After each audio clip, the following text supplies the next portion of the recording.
Howdy folks, and welcome to Orion Ready. In today's video, I'm going to be reviewing Dave Canterbury's Bushcraft 101 book. I want to first say thank you for those who are watching this video. I don't see it getting a whole lot of views, so I just want to again say thank you. This is a series I plan on continuing. Before we get into the book, I want to address a couple things, which is first, I am a neutral party in this. I know that there's a lot of people who very much like Dave Canterbury, and I know there's also a lot of people who dislike Dave Canterbury. So just doing a book review, I'm a neutral third party. Also, I'm not that extreme into bushcrafting. I do bushcraft. I believe I'm a novice, but I'm not into some of the more advanced topics, which I think gives me some different light on this book, but I just want to address that. And lastly, you'll see a couple of different colored tabs on this book. Green is good, red is bad, blue are diagrams, and yellow is, I find, something unique to this book. So with that said, let's get into the actual book here, which was published in 2014 and is split into two parts. Part one being gearing up, and the second part is in the bush. Those are then split into further different chapters. I'm going to first talk about each chapter, kind of give you pros and cons to each, and then give you a concluding summary or statement of this book, and then lastly rank it with a rating scale I created. So with that, we will start with part one, chapter one being your pack. So this chapter first introduces you to the 5 C's of survival. It talks about the different pack types that you have, whether it's a haversack, an Alice pack, or a frame pack. It also talks about creating your own pack with sticks and lashings. And then it also creates a pack list for you to have, and again, the items that are necessary to go out bushcrafting. The kind of negatives I have for this chapter, which is going to be addressed in the conclusion statement, but it brings up some very advanced topics, especially for a Bushcraft 101 book. Like I said, it talks about how to create your own backpack, which I believe is not necessary for somebody just getting started. Also on the pack list, it completely does not mention a first aid kit. Just something strange. I believe that's a very integral part to your pack, as you're messing with knives and axes, which are pretty sharp. Chapter 2 is tools. I did find this chapter very unique. It talked about the different blade grinds and shapes that are required. It talked about all the different saws, whether it's a bow saw or a folding saw. And it talked about the axes, folding axes, tomahawks, belt axes. It gives you a wider range of different tools which are required.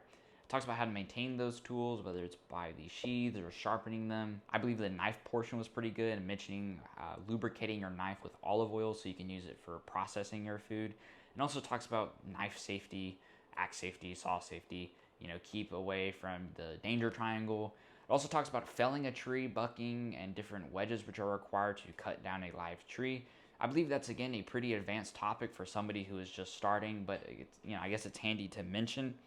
It also has some typing errors, which I just found unique considering how long this book has been out. Chapter 3 is ropes and cordage. This is a pretty short chapter, which basically talked about the different knots, some of the most basic knots which you will be using, whether it's an overhand knot, bow line, trucker's hitch, fisherman's, clove hitch. It talks about all these different knots. Some of those knots it provides diagrams for and step-by-step, while others it does not, which I find kind of weird, how the overhand knot has a diagram and a step-by-step on how to make it, but a bowline knot and trucker's hitch does not really have a step-by-step diagram. Chapter 4 was containers and cooking tools.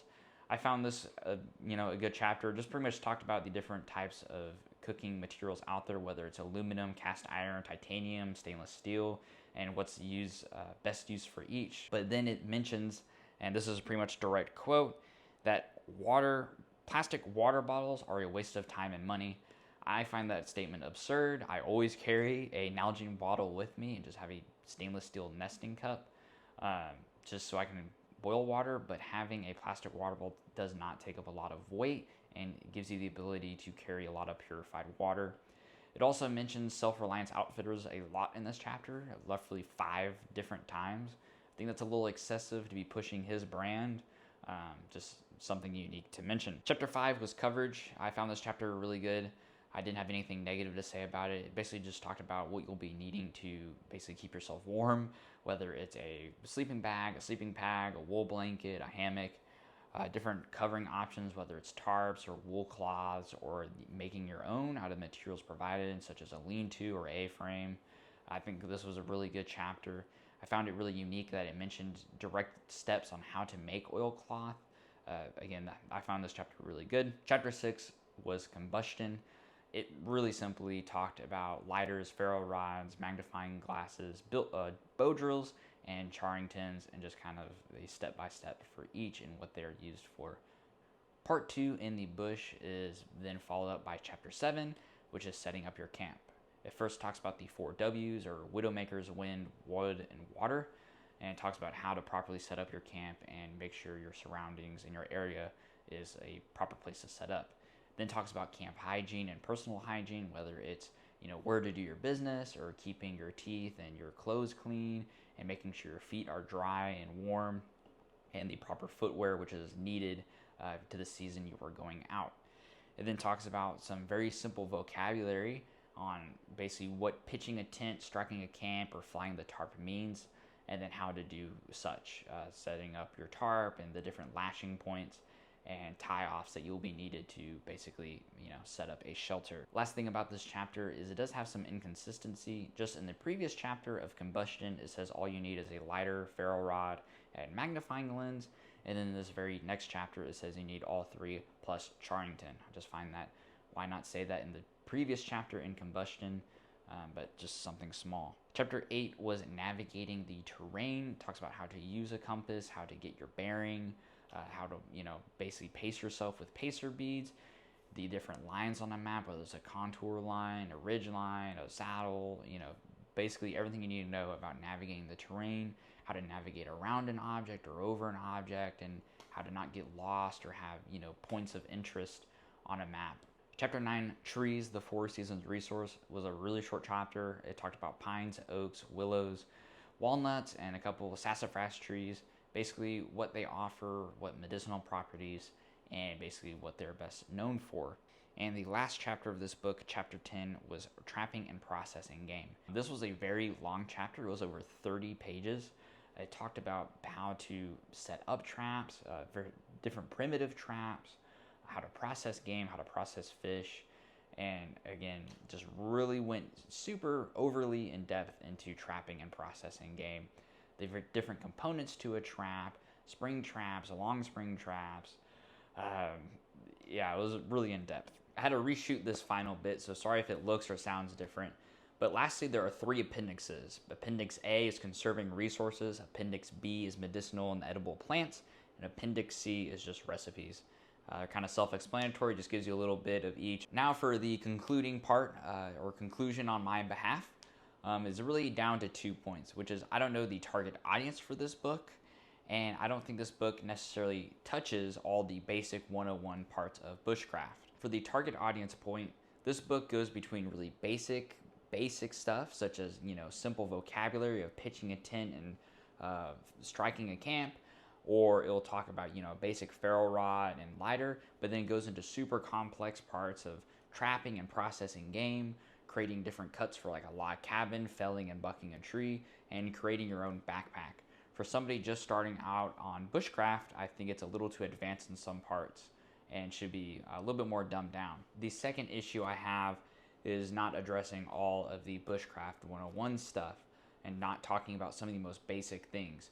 It goes super in depth in trapping and processing game, felling and bucking a tree, and, creating your own backpack, which are advanced topics, and misses some really basic stuff, such as where you can go bushcrafting and the laws around it. You can't just go trap and process game in a national forest. There's a lot of stuff that goes into where you can bushcraft at. It doesn't talk about filtering water just beyond boiling it, such as, reducing down the sediment. It doesn't talk about, properly preparing a bushcraft campfire, whether it's clearing out the leaves and grass which could catch on fire from setting up a fire, or placing, stones around it to contain it. All of that stuff is missed in this book, which I think should be included. Now, every book that I review is going to be based on a score of 30, just to give it a numerical value.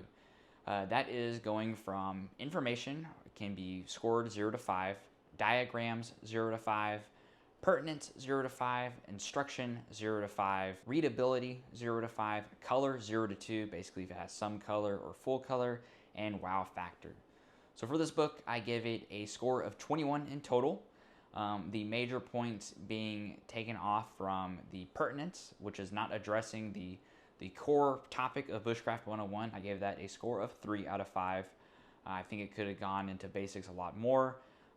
For somebody who's just picking up this book, maybe who has never even heard about bushcraft, this goes into some very complex topics, which I think could have just been left out, such as not having 30 pages for trapping and processing game. I feel like that could have been put elsewhere.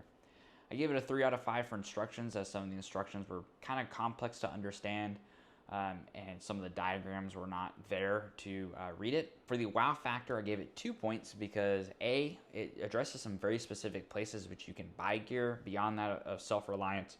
It does some very specific mentions for tents and backpacks. And another point for the appendixes, I thought they were really nice. The recipes and medicinal plants were very helpful to have, especially if you want to get into some basic stuff of edible plants that you are able to have, and medicinal plants you're able to steep into teas. So with that again said, it gives it a score of 21 out of 30, and that is pretty much it. I will catch y'all next time. Hopefully this helped you out in deciding if you want this book, and have a good one.